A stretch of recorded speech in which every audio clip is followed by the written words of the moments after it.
dulu. Assalamualaikum warahmatullahi wabarakatuh. Di sini kami kelompok 5 akan presentasikan tentang JSON, jQuery, dan AJAX. Untuk anggota kelompok 5 dapat kita lihat pada slide PPT atau PowerPoint. Next, pertama kita akan membahas tentang JSON. Pengertian JSON. Next. Jadi JSON merupakan sebuah format yang digunakan dalam proses pengiriman dan penyimpanan data. Dikarenakan struktur dari JSON mudah dipahami, maka tidak heran jika banyak orang lebih memilih JSON.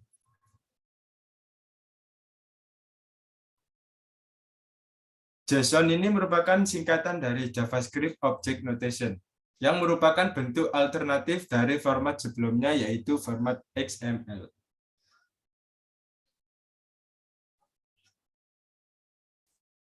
Secara singkat JSON. Selanjutnya kita akan membahas tentang sejarah dari JSON. Jadi JSON ini pertama kali dipopulerkan oleh Douglas Crockford yang merupakan seorang software engineer yang juga terlibat dalam pengembangan bahasa pemrograman JavaScript. Sejak meledaknya teknologi AJAX pada tahun 2000, JSON mulai diperkenalkan pada tahun 2001. Domain JSON yaitu json.org mulai mengudara.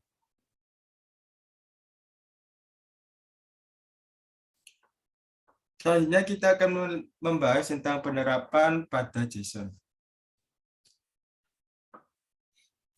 Jadi JSON ini diterapkan dengan berbagai cara.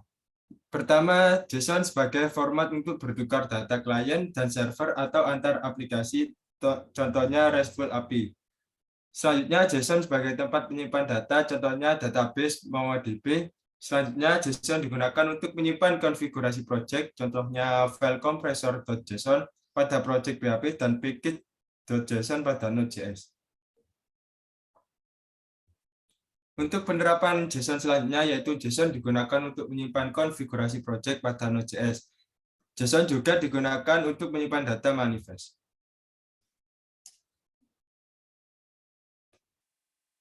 Selanjutnya kita akan membahas tentang struktur dasar dari JSON.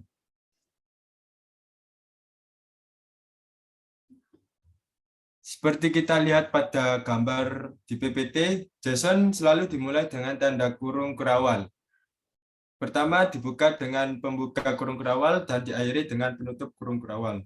Lalu di dalam kurung kurawal tersebut berisi data yang yaitu format key dan value. Jika terdapat lebih dari satu data, maka data tersebut akan dipisah dengan tanda koma dan data terakhir tidak diberikan koma.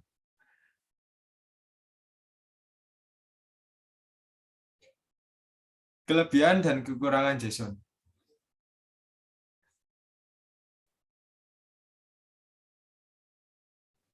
Jadi kelebihan dari JSON ini yaitu JSON menjadi media terbaik hingga saat ini dalam melakukan pengiriman data ke berbagai macam server. Kemudahan ini dirasakan karena bentuk data dari JSON dikemas menjadi array, sehingga meringankan ukuran data saat dikirimkan ke server tujuan. Namun JSON ini juga punya kekurangan, yaitu kamu menggunakannya pada sebuah browser yang tidak terjamin keamanannya, sehingga sangat rentan mengalami penyerangan, contohnya seperti virus. Hal lainnya yang menjadi kekurangan JSON adalah tidak adanya correcting ketika proses penginputan data mengalami permasalahan.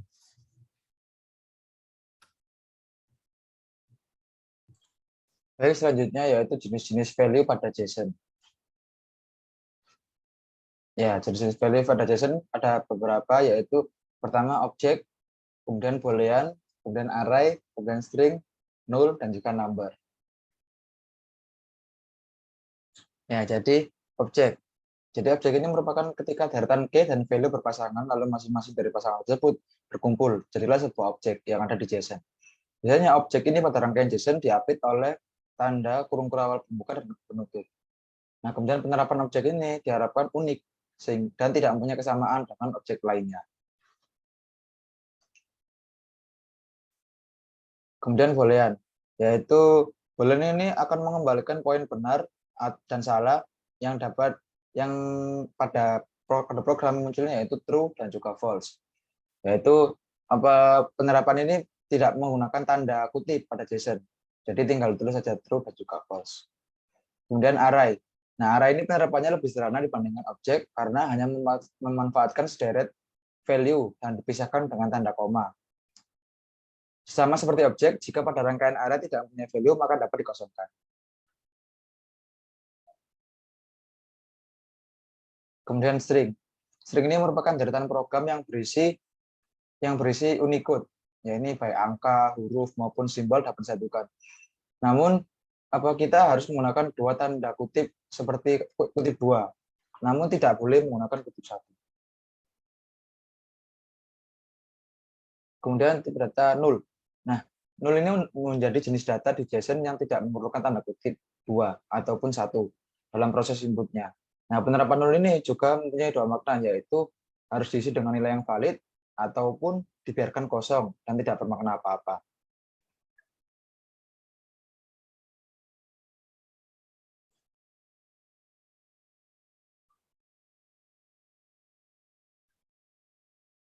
Kemudian yaitu number. Number ini sama seperti namanya, merupakan tipe data JSON yang memungkinkan kita untuk memasukkan ragam angka pada satu rangkaian. Misalnya kita ingin memasukkan angka desimal seperti 7,5. Nah, kita hanya menggunakan titik, jadi tidak usah menggunakan koma.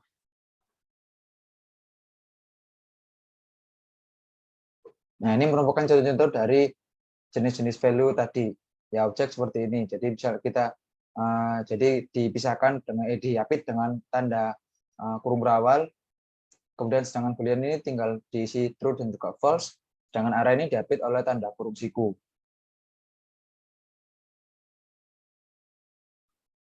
Oke, next, Mas. Nah, kemudian contoh yang selanjutnya yaitu string. Nah, kita tinggal memasukkan saja sekumpulan Unicode, yaitu seperti Momsabili ini atau Surabaya. Nah, kemudian yang selanjutnya adalah null. Nah, ini merupakan tipe data yang tidak ada isinya, jadi tidak bermakna apa-apa. Jadi kita bisa menuliskan sebuah null gitu. Nah, kemudian number. Number ini kita bisa memberikan sebuah angka. Jadi misalnya kita absen, nah itu memberikan angka absen kita seperti 24, umur, jadi kita menambahkan angka 20. Nah, seperti itu.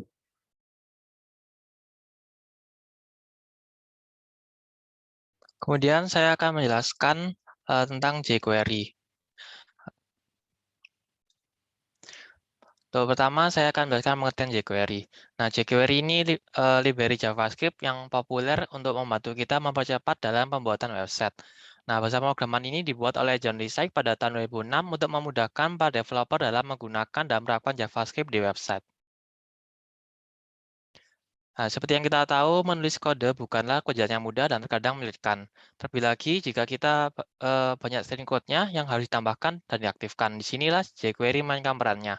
Jadi fungsinya ini dia mengopres berbagai baris atau line code ke dalam satu buah fungsi, sehingga kita tidak perlu menulis kembali semua baris kode hanya untuk mengerjakan satu tugas. Nah, library ini juga membuat pemrosesan di HTML seperti perubahan dan manipulasi dokumen, event handling, animasi, dan Ajax dapat menjadi lebih sederhana. Hal ini didukung dengan API yang mudah digunakan dan dapat bekerja di berbagai macam browser. Kemudian akan dijelaskan oleh teman saya selanjutnya. Baik, terima kasih Saudara Sogi. Selanjutnya kita akan bahas tentang perkembangan dari jQuery. Jadi, jQuery ini pertama kali diluncurkan pada tanggal 26 Januari tahun 2006 di Barcamp, New York City oleh John Resig dan berlisensi ganda di bawah MIT NGPL.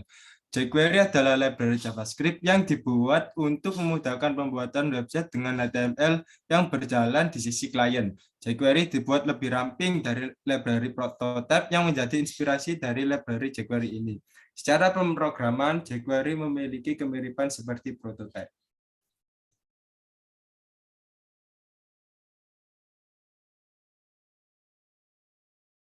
Perkembangan selanjutnya dari jQuery adalah pada tahun-tahun berikutnya, jQuery telah banyak digunakan oleh website terkemuka di dunia seperti Google, Microsoft, Intel, Nokia, Oracle, IBM, Dell, BBC, Facebook, Amazon, dan Mozilla, dan masih banyak website yang lainnya. Kemudian saya akan menjelaskan kelebihan dan kekurangan dari jQuery. Pertama, untuk kelebihan jQuery ini, dia kompatibel dengan banyak browser populer di dunia, mempunyai banyak komunitas yang besar, serta dokumentasi yang lengkap, didukung berbagai macam plugin, dan jQuery ini dapat membuat sebuah animasi dasar dengan sangat mudah. Juga dia memudahkan dalam mengakses elemen HTML, terdapat API di dalamnya, mendukung Ajax, serta dia kompatibel dengan semua versi CSS. Kemudian jQuery ini juga memiliki kekurangan. Nah, kekurangannya ini meskipun dia diklaim memiliki beban kerja yang ringan untuk load CPU dan RAM-nya untuk browser, tapi dia tetap saja lebih ringan atau cepat di-load dari website yang tidak menggunakan jQuery alias HTML murni. Dari sisi server hosting pun, CPU dan RAM harus mengalokasikan resource yang mereka miliki untuk menangani request terhadap jQuery. Nah, pada level tertentu, request yang sangat-sangat banyak akan membebani server. Kemudian jQuery ini dia menyediakan fitur lightweight interface yang mungkin akan menimbulkan sebuah permasalahan nantinya dan kita harus siap untuk hal ini. Kemudian fitur apa saja sih yang ada di jQuery? Untuk fitur jQuery ini, dia ini library yang punya beberapa fitur unggulan. Berikut nih beberapa fiturnya. Dia ini bisa manipulasi HTML atau DOM, manipulasi CSS, HTML event method, efek dan animasi, Ajax, CSS 3 compliant, dan dia cross browser. Kemudian apa perbedaan antara JavaScript dengan jQuery? Jadi JavaScript ini adalah bahasa pemrograman scripting yang dirancang untuk berjalan di client-side yang dikombinasikan dengan dokumen HTML. Kemudian JavaScript ini dijalankan dengan bantuan browser sehingga dapat melakukan interaksi dengan user, melakukan kontrol browser, dan manipulasi dokumen web. Sedangkan jQuery ini komponen atau library yang dibuat dari JavaScript dengan tujuan memudahkan programmer dalam menggunakan fungsi yang lebih rumit. Dengan jQuery, programmer bisa dengan mudah melakukan kontrol atau manipulasi halaman web. Oleh karena itu, jQuery memiliki semboyan write less, do more. Nah, jQuery ini dibangun dengan berorientasi objek sehingga akan lebih optimal dan memiliki kemampuan lebih luas untuk menciptakan serta memanipulasi halaman web. Jadi perbedaannya JavaScript antara jQuery ini dia lebih sedikit untuk menulis kodenya dan dia ini berbentuk objek sehingga lebih optimal dan kemampuannya lebih luas dalam menciptakan dan manipulasi halaman web. Contohnya seperti ini JavaScript, dia memiliki function untuk mengganti background, change background. Dia perlu menuliskan beberapa code untuk dokumen body, dia perlu mendeklarasikan terlebih dahulu, kemudian di-onload. Kemudian sedangkan untuk di jQuery, dia hanya perlu langsung di body.css dengan parameter background.stack.cc. Dia langsung berubah background-nya. Jadi function-nya dia lebih sedikit. Jadi write less, do more. Kemudian bagaimana cara penggunaan jQuery? Nah, jadi untuk penggunaan jQuery dalam file HTML, contohnya di sini kita perlu untuk menuliskan script source-nya, jQuery-nya kita taruh di mana. Contohnya itu jQuery.min.js. Kemudian kita untuk kodenya atau function-nya kita hanya perlu menuliskan di dalam tag head, kemudian kita tulis script-nya.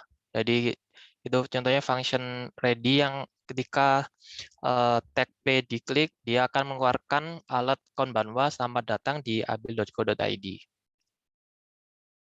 Kemudian contohnya lagi, jika kita ingin file JS-nya di luar dari HTML, kita perlu menuliskan source dari nama file yang diberikan .js itu atau file JS yang kita gunakan.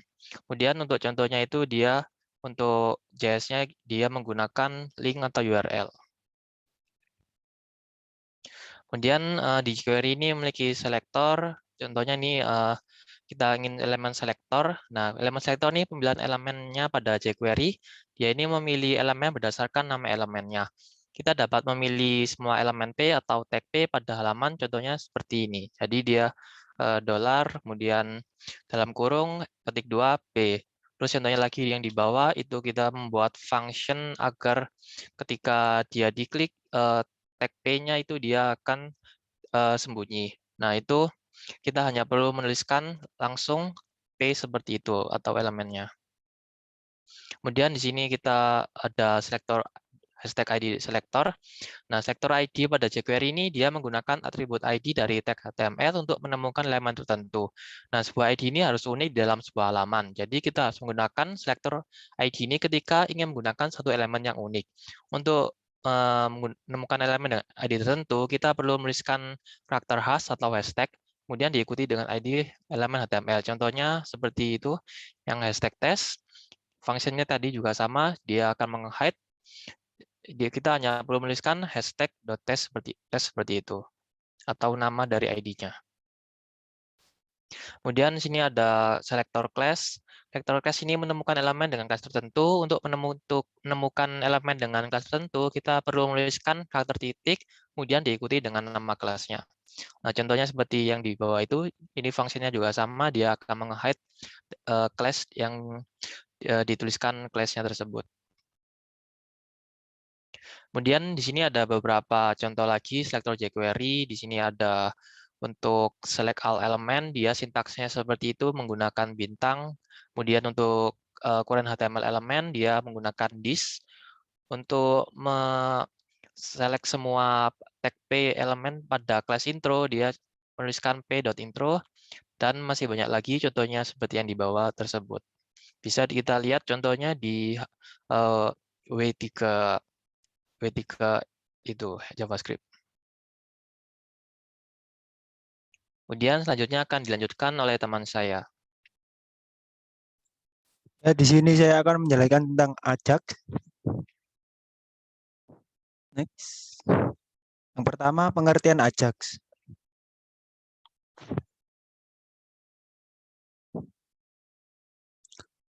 Ajax merupakan singkatan dari Asynchronous JavaScript dan XML. Ajax membuat website menjadi lebih dinamis. Dengan Ajax, kita dapat mengupdate dan menampilkan data baru tanpa perlu menload website secara manual. Ajax bertukar informasi di background dengan XML. Oleh karena itu, saat Ajax dan XML bekerja pada halaman website tersebut dapat kita gunakan tanpa meload. Selanjutnya ada perkembangan Ajax. Perkembangan Ajax sudah ada dan dikembangkan oleh DHTML. Tapi mulai populer saat Google berhasil mengimplementasi Ajax dalam website-nya. Ajax mulai populer dan digunakan oleh programmer saat ada elemen baru yaitu iframe pada Internet Explorer milik Microsoft pada tahun 2005. Setelah itu sampai sekarang bisa dilihat bahwa penggunaan Ajax sampai saat ini masih digunakan dan akan terus digunakan karena fungsi Ajax yang bagus dan banyak. Selanjutnya ada keunggulan dan kerugian Ajax. Keunggulan Ajax yaitu dapat meningkatkan user experience atau UX. Yang kedua dapat mengurangi penggunaan bandwidth dan dapat meningkatkan kecepatan. Yang ketiga ada meningkatkan produktivitas pengguna atau user. Yang keempat meningkatkan kompatibilitas dalam website.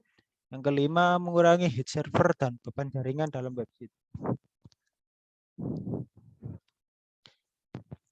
Yang kedua ada kekurangan Ajax yaitu peningkatan beban dalam web server. Yang kedua rentan terhadap virus. Ketiga kurangnya dukungan editor. Yang keempat waktu pengembangan Ajax lebih lama dan analisis website tidak optimal. Selanjutnya ada fungsi-fungsi dari Ajax.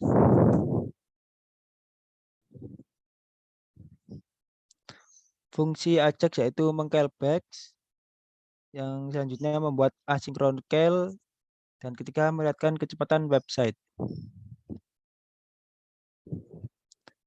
Callbacks dalam Ajax digunakan untuk melakukan quick round trip ke dan dari server untuk mengambil atau menyimpan data tanpa memposting seluruh halaman kembali ke server.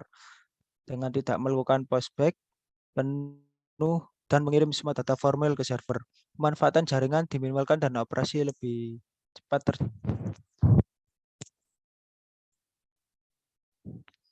Selanjutnya asynchronous scale. Ajax memungkinkan Anda melakukan asynchronous scale atau panggilan asinkron ke server web sehingga perambahan klien tidak perlu menunggu semua data. Nah, dikarenakan prospek halaman dihilangkan, aplikasi yang diaktifkan Ajax akan selalu lebih responsif, lebih cepat, dan lebih ramah pengguna. 3. Ada peningkatan kecepatan. Tujuan utama Ajax adalah untuk peningkatan kecepatan, kinerja, dan kegunaan aplikasi web. Sebagai contoh dari Ajax yakni fitur dari film di Netflix. Fitur-fitur dalam Ajax. Fitur-fitur dalam Ajax bisa saya katakan ada 4 ya. Pertama itu ada live chat, ada voting dan rating, yang ketiga Google Search Suggestion, dan yang terakhir dapat mengupdate tampilan website tanpa menload website tersebut.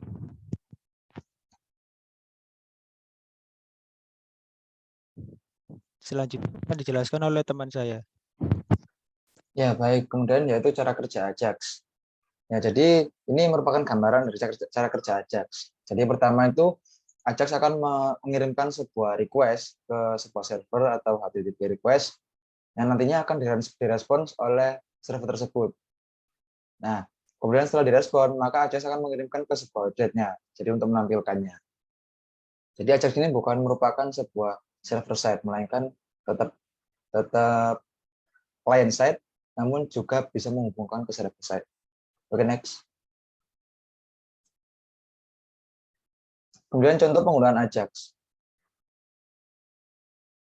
Nah, contoh penggunaan Ajax ini, kita menggunakan Ajax bisa melakukan langkah-langkah berikut, yaitu yang pertama, mendeklarasikan sebuah objek Ajax, kemudian menentukan fungsi handlernya, kemudian menentukan metode dan juga URL yang dituju, dan juga serta mengirim request terhadap server. Nah, ini contoh sintaksnya. Oke, next. Nah, pada yang pertama yaitu membuat objek Ajax. Nah, itu terdapat pada baris scope yang pertama. Jadi kita mendeklarasikan dulu itu var xhr. Nah, itu sama dengan new xml http request. Nah, ini sebenarnya variabelnya bebas. Namun di sini saya menggunakan xhr. Ya, kemudian setelah membuat objek, kita menuju ke tahap yang kedua, yaitu next. Yaitu menentukan fungsi-fungsi handler untuk eventnya. Ya, terdapat berbagai macam fungsi handler untuk event pada Ajax. Nah, ini yang saya ambil di sini hanya beberapa saja. Sebenarnya yang pertama yaitu xhr.onReadyStateChange. Nah, nanti sama dengan itu kita masukkan fungsinya. Nah, xhr ini tadi mengambil yang tadi, jadi mengambil variabel tadi yang sudah dibuatkan sebuah objek tadi, objek XML HTTP request-nya. Nah, kemudian ada juga xhr onload dan juga xhr onerror. Nah, kemudian tahap berikutnya yaitu next, Mas. Menentukan metode dan juga URL-nya. Jadi kita memberikan metodenya yaitu misalnya, jadi kita buka dulu xhr.open, kita masukkan metodenya yaitu get, ataupun kita bisa menggunakan metode post. Nah, kemudian URL-nya bagaimana, kemudian kita masukkan asynchronous boolean-nya. Jadi misalnya kalau asynchronous maka true, kalau synchronous maka false. Oke, next, Mas. Nah, kemudian tahap yang berikutnya yaitu kita mengirimkan request-nya kepada HTTP servernya, HTTP servernya. Jadi menggunakan sintaks seperti ini. Jadi xhr, nama variabelnya .send buka kurung, tutup kurung, tanda titik koma. Next. Nah, mungkin ini contohnya mengirim data ke server dengan Ajax. Jadi kita mendeklarasikan sebuah function terlebih dahulu, yaitu function send data. Kemudian kita masukkan sebuah variabel untuk mengambil objek Ajax-nya. Jadi sebuah var xhr sama dengan new object xml http request yang akan membuat xhr ini menjadi objek Ajax. Nah, kemudian kita juga mendeklarasikan sebuah URL-nya yang nanti akan dimasukkan ke dalam metodenya, URL ini di xhr.open. Nah, kemudian kita masukkan var data ini. Nah, jadi kita menggunakan fitur dari JSON, yaitu JSON.stringify. Kita mengubah dari elemen yang ada di dalam HTML tadi. Jadi dokumen get element by ID, title, value-nya kita masukkan ke dalam property title. Kemudian yang body kita masukkan pada property body. User ID tetap 1. Nah, kemudian setelah itu kita membuka HTTP request-nya, yaitu xhr.open. Kita menggunakan metode post. Nah, kita masukkan URL juga dan kita menggunakan asynchronous. Nah, kemudian ada juga xhr.setRequestHeader. Ini untuk merequest sebuah HTTP-nya kepada server. Nah, kemudian kita menggunakan xhr.onload yang berisi function untuk mengkonsol sebuah respon dari servernya. Jadi setelah kita memberikan request ke server, nah onload ini untuk menampilkan hasil respon dari servernya menggunakan this.responseText.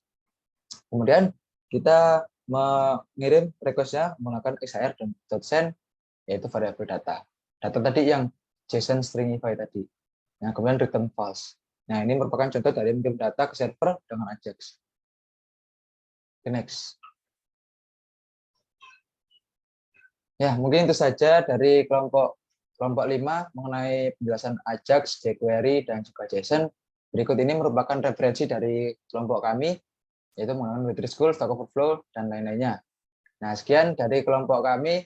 Mohon maaf apabila ada salah kata. Wassalamualaikum warahmatullahi wabarakatuh.